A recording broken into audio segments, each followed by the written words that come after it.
आमनेर तालुक्यातील ताज्या बातम्या व ठळक घडामोडींसाठी पाहत राहा JBN महाराष्ट्र।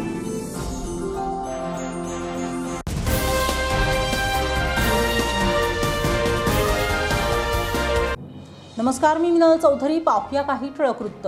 जळगाव महानगरपालिका निवडणुकीत प्रभाग क्रमांक 3 ब मधून पराभूत झालेल्या अपक्ष उमेदवार चैताली राहुल ठाकरे यांनी निकालानंतर आभार रॅली काढत जनतेचे आभार मानले। या निवडणुकीत चैताली ठाकरे यांचा 147 मतांनी पराभव झाला असून भाजपच्या प्रतीक्षा कैलास सोनवणे विजयी झाले आहेत। निवडणूक निकालाच्या सुरुवातीला अपक्ष उमेदवार चैताली ठाकरे विजयी घोषित झाल्या होत्या, मात्र भाजपकडून फेरमोजणीची मागणी करण्यात आली। फेरमोजणीनंतर भाजपच्या प्रतीक्षा सोनवणे या 147 मतांनी विजयी ठरल्याचे स्पष्ट झाले। मात्र या फेरमोजणीवर अपक्ष उमेदवार चैताली ठाकरे यांनी आक्षेप घेतला असून मतमोजणी केंद्रावर भाजप आमदार मंगेश चव्हाण यांनी दबाव तंत्राचा वापर करून पदाधिकाऱ्यांना फेरमोजणी करण्यास भाग पाडल्याचा आरोप त्यांनी केलाय। या संपूर्ण प्रकरणावर प्रतिक्रिया देताना चैताली राहुल ठाकरे यांनी आम्हाला हा पराभव मान्य नाही अशा प्रतिक्रिया माध्यमांसमोर दिल्या आहे। आभार रॅली दरम्यान भाजप आमदार मंगेश चव्हाण यांचा निषेधही व्यक्त करण्यात आला आहे।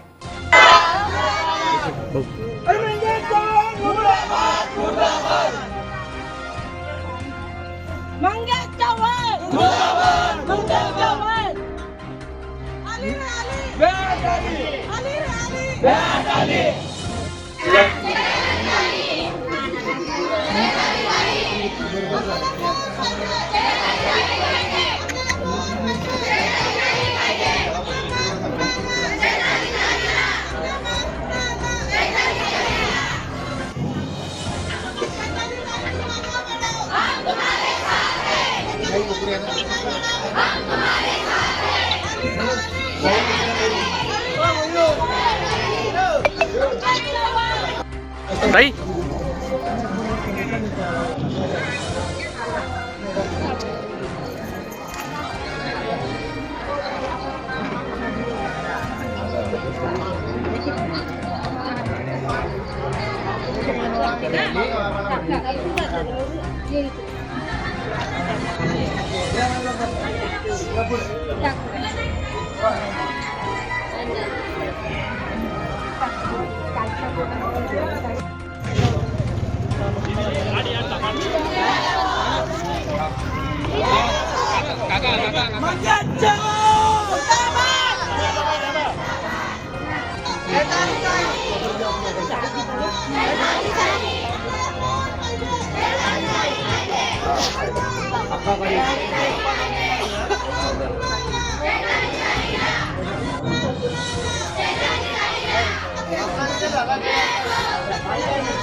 आणि तुमची काही समस्या असली तर चैतालीकडे, बाबाकडे, आप्पाकडे मुर्दाबाद मुर्दाबाद मंगेश चव्हाण मुर्दाबाद मंगेश चव्हाण मुर्दाबाद हम तुम्हारे साथ हैं। चैताली ताई काय सांगणार? अतिशय कमी फरकाने या ठिकाणी आपल्या या ठिकाणी पराभव झालाय, मात्र एक प्रकारे विजयी रॅलीच या ठिकाणी आपली निघाली आहे। संपूर्ण जनतेचं प्रेम मिळतं आहे। खेडीमध्ये याच ठिकाणी तुम्ही रॅली काढली आहे, काय कारण आहे, काय सांगाल? रॅली त्यांनी निकाली जाताना गावकऱ्यांनी काढलेली आहे। रॅली काढण्याचं कारण असं आहे की माझ्या या मायबाप जनतेला त्यांचा नगरसेवक निवडायचा होता, त्यांनी निवडला आणि त्यांच्या आशीर्वादामुळे जे काही मला लाभलंय त्यात मी नशिबाने, आणि माझं 5 वर्ष त्यांना पूर्ण सहकार्य असेल आणि त्यांचं 5 वर्ष नगरसेवक म्हणजे जे काही असेल ते मीच असेल आणि त्यांच्यासाठी मी अर्ध्या रात्री उभी राहील एवढा माझा शब्द आहे। प्रचंड जनता या ठिकाणी दिसते आहे, एक विजयाचीच रॅली या ठिकाणी दिसते आहे, काय सांगणार? पराभूत झाला तरी जनता आपल्या पाठीची आहे, काय सांगाल? आमचा विजय झालेला आहे आणि झालेलाच राहणार असा आमच्या मायबाप जनतेचा आशीर्वाद आहे। आमदार मंगेश चव्हाणांवर या ठिकाणी आरोप होत आहे, काय सांगणार? मुर्दाबाद मुर्दाबाद मुर्दाबाद मंगेश चव्हाण मुर्दाबाद मुर्दाबाद मुर्दाबाद मंगेश चव्हाण आल्यानंतर 15 मिनिटाचा ब्रेक झाला आणि माझं विजय घोषित झाल्यानंतर मला पराभव घोषित करण्यात आला। प्रशासनावर दबाव आला म्हणून। तुम्हाला हे बोला घ्यायला बोलवलं. ठीक आहे, आता काय मागणी राहील आपली, काय सांगणार? मागणी काय राहील आपली आता? माझी मागणी हीच आहे की जे माझ्यासोबत झालं ते कोणासोबत व्हायला नको आणि हे असं झाल्यामुळे जनतेचे मत नाकारले जातात आणि ते प्रशासनाच्याच मताने होतं आणि जे जिंकलेले त्यांना हरवलं जातं आणि जे हरवले त्यांना जिंकवलं जातं असं परत कुणासोबत व्हायला नको हीच मी मागणी करते, हीच माझी मागणी आहे.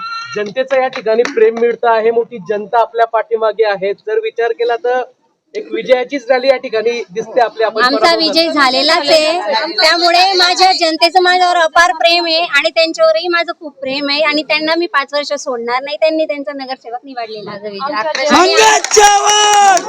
पत्नी या ठिकाणी निवडणूक लढत होत्या, मात्र कमी फरकाने त्यांचा या ठिकाणी पराभव झालेला आहे.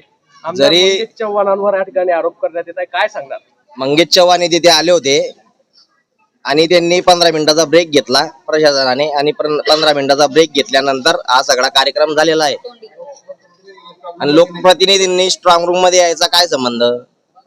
तिथले सीसीटीव्ही फुटेज चेक करा आणि आता चेक करायच्या पहिले ते डिलीट गेलेले असतील, त्याच्यामुळे ते भेटणार नाही. या ठिकाणी एक मोठी रॅली केली आहे. आपण जर विचार केला तर एक प्रकारे जर जनता आपल्या सोबत दिसते आहे, पराभव जरी झाला असला तरी मोठी रॅली आहे, मोठी जनता आहे, काय सांगणार? पराभव जरी झालेला असला आमचा, पण जनताच्या मनातील नगरसेवक आम्हीच आहे आणि आमचा विजय आहे.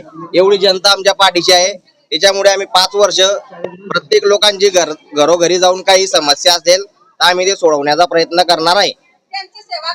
मागणी काय करणार आहे तुम्ही? संपूर्ण जी प्रक्रिया झालेली आहे, मतमोजणी प्रक्रिया, या संदर्भात काही आपण पुढे कोर्टात दाद मागणार का? काय मागणी करणार आहात? आमची मागणी अशी, कोर्टात गेले तर ते 5 वर्ष तारीख पे तारीख चालू देतील आणि निकाल लागू देणार नाही. त्याच्यामुळे आमची मागणी अशी आहे की याच्या पुढे इलेक्शनच घ्यायचं नाही.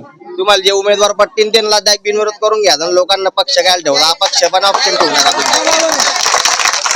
अपक्ष ऑप्शन ठेवू नका, अपक्ष ऑप्शन ठेवू नका, दुसऱ्या पक्षांचा ऑप्शन ठेवू नका. एकच पक्ष ठेवा, बीजेपीचा पक्ष ठेवा, एकच पक्ष ठेवा.